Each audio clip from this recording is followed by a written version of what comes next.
Hi all, I'm Jovana, and this is HTEC Celebrates Women in Tech, where I interview our girlfriends and colleagues uh, about their experience working in tech. I'm tuning in from the HTEC universe again, and today my guest is Aniko Kovac Krnjajic, machine learning engineer at HTEC Group. She is another amazing woman that deserves much more than just this short interview. And surely we will extend this feature and our conversation with her in one of our next blog posts. To tell you a little bit about her, she is a fresh new force in our machine learning team. And her personal development was one of the most interesting I've heard so far. So I will let you tell her a little bit more about herself and how she got where she is now. And that is working on one of our most cutting edge machine learning projects here at HTEC. Hi, Aniko. Hi, thank you for having me in this feature. I am really glad to be able to share my story. So to kind of talk about how I got into tech, they say hindsight is 2020, and my kind of journey to tech has been an unusual one. My academic background is actually in the field of linguistics, and that's not something you would typically see, I guess. But I did have an interest in programming from quite early on. I remember in elementary school, I took all the computer classes that were available, and the only one left was one in Delphi, a programming class. So I ended up taking it and enjoying it, and that was kind of the beginnings of my interest in programming. Going ahead into university, I was really much into linguistics and the theoretical aspects of it. But I also got the chance to basically stumble upon a field that was called, and is still called, computational linguistics. And this was a field that managed to combine two of my passions, which was linguistics and coding and programming. And I kind of ventured down this path to discover more about tech and get involved more with tech. And eventually I did a master's program in German in language science and technology, which gave me the computer science, those computer science bases that I was missing. So it was a really amazing opportunity to get involved in some amazing projects like language modeling and text-to-speech synthesis. And going down that path, I went from a computational linguist into natural language processing, and eventually headed down the path of machine learning, deep learning, and AI in general. And in this journey, I was actually incredibly lucky to be able not only to learn and grow in this area, but also to give back through my involvement in education. Some of my past engagements included working with a major science center here in Serbia, mentoring and teaching high schoolers in the areas of natural language processing and machine learning. And I also got the chance to work with a US-based startup that was working at the time on reimagining STEM education. So today at HTEC Group, I'm bringing all of these experiences into my role as a machine learning engineer and more. And I have the amazing opportunity to still learn and grow through doing a PhD program in parallel at the same time. So I guess my path into tech was an unusual one, but kind of looking back, it's a really nice, cohesive story. So this seems like a repeating theme that also my previous guest, Jovana, was working at a startup before coming to work at HTEC. Is there a reason why you transferred or why you chose to change this startup culture and swap it for the bigger, larger, kind of like a corpo culture that HTEC has? It's agile, but it's still a big company, and it does have that big, large corporation kind of a culture. Actually, I haven't felt like HTEC is a huge corporation due to the way our teams function. I still feel we have like the core collaborators functioning in a really dynamic and agile way in our day-to-day. And what the biggest difference for me was a sense of stability and the sense of support, because kind of being a part of this bigger ecosystem supports you in so many ways, from day to day, into being able to have a mentor, to being able to reach out to other colleagues, and there's always somebody who's an expert in the thing you need. So kind of it feels like I've joined this huge community that's supporting each other, coming into a bigger corporation. Mm-hmm. Although your previous work at that startup that was developing educational platform also sounds interesting to me. Is it connected to what you're working on today, or is this something completely new? It's connected in the sense that I was teaching some areas that were AI and machine learning, but I also have to admit that I got hungry to work with the technology itself, because you do learn a lot while teaching, but the technology advances, and kind of having that day-to-day hands-on experience, it's another aspect that I feel that I got to achieve now at HTEC. Yeah, sure. I can see how that can totally push you in maybe a little bit of a different direction, so that you can become a scientist. How long have you haven't been at HTEC for a long time, right? I think it's around 7 months now. It's a short time, but it feels like I've been here for a while now. And what do you find the most attractive about this NLP, natural language processing, and machine learning? I have to say I'm incredibly biased about the attractiveness of this field, probably, and that's due to the fact that it combines my two loves, coding and linguistics. But in general, the field has a really big goal, and that's to mimic an activity or the understanding of a capability of humans that I think is quite unique to us, and that's a capability to understand or generate language. So I still remember one of my first contacts with NLP specifically was an article by Karpathy called "The Unreasonable Effectiveness of Recurrent Neural Networks." And I remember this paper so fondly because it was about how we can generate poetry in the style of Shakespeare just based on the probability of the next character. And this was one of those technologies that kind of amazed me and drew me into the field. And I wanted to challenge it first because of my theoretical linguistic background, like, hey, character probability is not how you model language. And then kind of being in it longer and see the field develop, I see that we are kind of bridging the gap between theory and technology, and the newer models that are coming out do have more and more of those linguistic features that me as a linguist would expect to be needed for language generation, for example. And it's really interesting to see how the technology and that academic research background kind of support each other in their growth. I do have to admit that my interest lies not only in natural language processing now. Being in HTEC and being involved with machine learning, I kind of ventured down into computer vision as well. And just seeing what amazing things we can create and how we can kind of interact with these systems in so many ways is really, really exciting for me. And I love that I'm in this field today.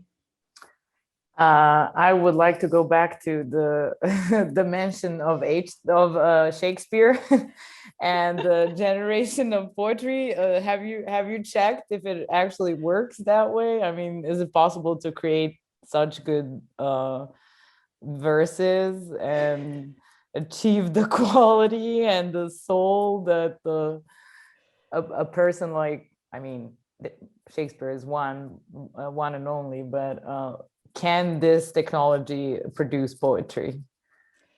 Yes and no.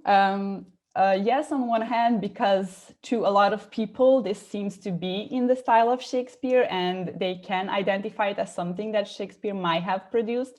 On the other hand, using Shakespeare is a kind of a trick, if you think about it, because the language is of a certain period in English and it's not what modern day English is. And the format of poetry gives you some freedom of perhaps the syntax not being quite there or the semantics, the meaning not being quite there, and you still attributing it to poetic freedom. So I wouldn't say it's perfect. I wouldn't say somebody who is well-versed in Shakespeare and who knows what a poetic form would allow would be tricked by this. Mm-hmm. But a lot of the aspects and the fact that it is generating English words and that it does rhyme and the structure is there is still a really, really cool thing to see. Thanks for giving me an in-depth explanation of Shakespearean poetry written by a machine. I'd like to write an article about that. I think it's pretty interesting. Another thing I'd like to find out, and this has been bugging me for some time, and I've listened to some podcasts about this, but there are generally many concerns about the lack of control and legislation around these new technologies. What is your attitude towards this subject? What do you find the most, let's say, problematic about machine learning and AI? I think a lot of us may be unaware of all the aspects in our everyday lives that AI is a part of. For example, we can see AI when taking a picture on our phone. We can see AI automatizing a lot of our everyday activities. It is part of us finding that next show to watch. It is part of us being able to quickly translate between languages we may not speak. Search the web efficiently, or even kind of receive oddly well-targeted recommendations or ads. Mm-hmm. So AI is much more than kind of thinking, of just robots or computers being able to speak to us like humans. And there are a lot of aspects of this that kind of are developing quickly. And one part why this is possible today is because we are acquiring huge amounts of data that AI is able to work with and that we can use to develop new AI systems every day. So coming from that, my personal big concern is that these systems are as good as the data coming into them. And a lot of times the data we humans generate is riddled with inherent bias. And one of the points ethical AI specifically is trying to tackle nowadays is that we need to make sure that we pre-process this data and make sure it gives a fair and equal representation of either minority groups or different underrepresented individuals or groups of people. So I think us as researchers in the fields of AI need to be very conscious of this. And until the point there is more organized legislation and kind of a path of how this should happen and how we can make sure that the data we use is quality data and data that is representative of a future we want to see, it will be an effort that each group or individual in the field will need to keep in mind and work consciously towards. And are there some unofficial groups that are regulating this space, or is it all completely coming down to individual consciousness and individual morality of the person feeding the machine with the with the data? There is some regulation in terms of law in kind of depending on country to country. We are seeing more and more of these, and we are seeing more and more talks about these. I know specifically of groups who are trying to raise awareness about this specific issue and just kind of being there, talking about this, talking about ways we can tackle this problem is something that's happening right now. I do not know of a regulatory body that would be present everywhere and regulating this. It probably has to start in the US and then it'll spread to the rest of the world, some kind of legislation that would control this. People are definitely talking about this, and it's been a topic in many tech podcasts, and the experts who are working on this are definitely considering all the ways, you know, that this can backfire. Although there's a lot of good coming from these technologies in many industries and areas of our lives. So just this little security is needed to round up the story, I think. On another topic, can you tell us a little bit more about the people you work with? I hear that people who train machines how to think are in great numbers coming from non-engineering backgrounds, just like partially yourself, although you do have an engineering degree as well. Yeah, so my team, the team that I work with day to day, is a really amazing cross-functional team, and because of that nature of our team, we bring together a lot of different and varying experiences, which is why I think that in the end the product we are working on benefits from that experience and knowledge greatly. In machine learning specifically, nowadays you can see people coming from a variety of backgrounds. And this is a great thing to see because, as I said, we work with data and kind of prepping that data and helping the system understand that data can benefit hugely from subject matter expertise. Mm-hmm. And having these people who are versed in a given field can really make the process better and improve our understanding of what we need to focus on as machine learning engineers. I'm really happy to see a lot of psychologists, linguists, mathematicians, astronomers being more and more involved with AI in their day-to-day work, and kind of using the data and using these tools to shape the future of not only their field, but of AI and machine learning in general. So are you actually working with all these different professionals? It must be fun. It sounds very fun. Yeah, it depends on project to project. Right now, we are working with subject matter experts in a given field, but I am not allowed to go into more detail than that. Top secret. Okay, we won't go there.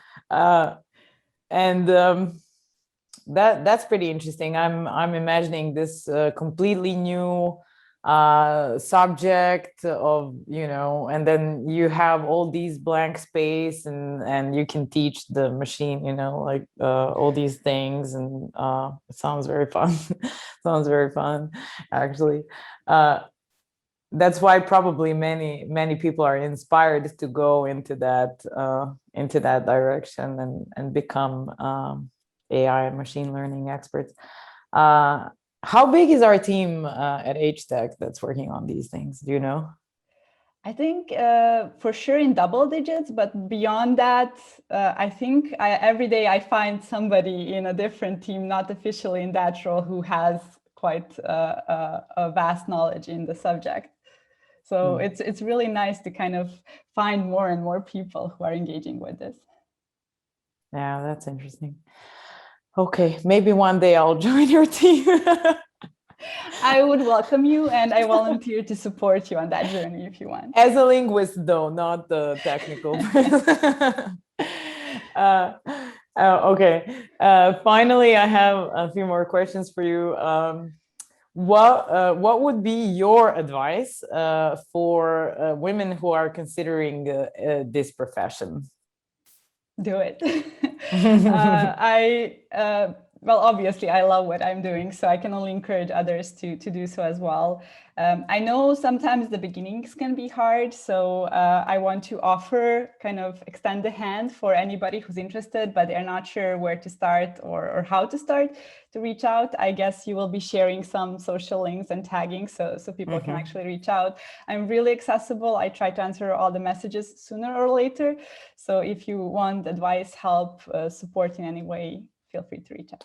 Oh, that's awesome. Thank you. We'll definitely mention that in the post as well. Okay. Can you, this is our standard question for this feature. So can you name one woman who has inspired you in your career, and what was the lesson you learned from her? So this question is set up in a way where I feel like I'm expected to mention a celebrity. But doesn't have to be a celebrity. yes, I would want to use this opportunity to kind of mention a couple of people. There was no particular person, but I had a supportive team and a kind of a supportive path in front of me. And one of the people that really I feel paved the way for my development and kind of me discovering computational linguistics in the first place was Dr. Tanja Samardžić. She is currently the group lead at the Language and Space Lab of the University of Zurich. So I'm really grateful to have had her as a role model and somebody going down that path, even though we may diverge nowadays a bit more. But she was the first one from Serbia that I knew of who was doing these amazing things. And I'm really grateful to have discovered her quite early on. And she's really approachable, and she was open to having a talk with me and kind of helping me discover my path. I was also really lucky going down that academic path that was not in tech to have the support of the female researchers, specifically at the University of Novi Sad at the Faculty of Philosophy, who supported my interests, even though the technology at the time was not really supported by theory. And sometimes I sounded crazy to them, maybe with coming like, hey, you can just predict probabilities and things happen. But they were really, really keeping an open mind and supporting me and giving me constructive criticism and feedback to help me on that path. So that was really, really much appreciated. And last but not least, all of the students I had and people I've been a mentor to, I feel that they taught me a lot, and I got the chance to learn while helping them learn. Oh, for sure. Kids are so smart. And they always come up with some crazy questions that you never have the answer to. The toughest questions. The toughest, yeah. Okay, now final question. What do you think is the best part of being a woman in tech industry, if there's any that you can name? I think being in tech in general nowadays is a really great place to be, and especially being part of a company like HTEC that has a really strong company culture that supports work-life balance, that supports the team members, that cares deeply about the happiness of team members is really important. And it kind of provides us with a positive environment to grow professionally and personally alike. So regardless of your gender, you kind of have this supportive environment, and it's really important to find companies like this. Of course, being aware that there is a gender gap in the industry and approaching that in a glass half full manner, I can say that for me personally, I am honored to be in a position to pave the way for the future of female tech engineers and people involved in the industry, and just kind of thinking about it not only for future generations, but also for my peers and colleagues, maybe coming from different areas that want to or are curious about venturing into tech. Are they though, like your colleagues from linguistics, and are they asking you about this profession and the opportunities that maybe you reached at this point? Yes, it's not for everyone, and you kind of have to find the things that you love doing. But I do have two more colleagues who are converts into tech, apart from me now, and I've been. Are they girls? Actually, yes. Yes. Yeah, it sounds like a perfect connection between like this language and mathematical kind of mind. So for a woman, I think it's a great profession because it mixes these two things, and we're good at both. I believe.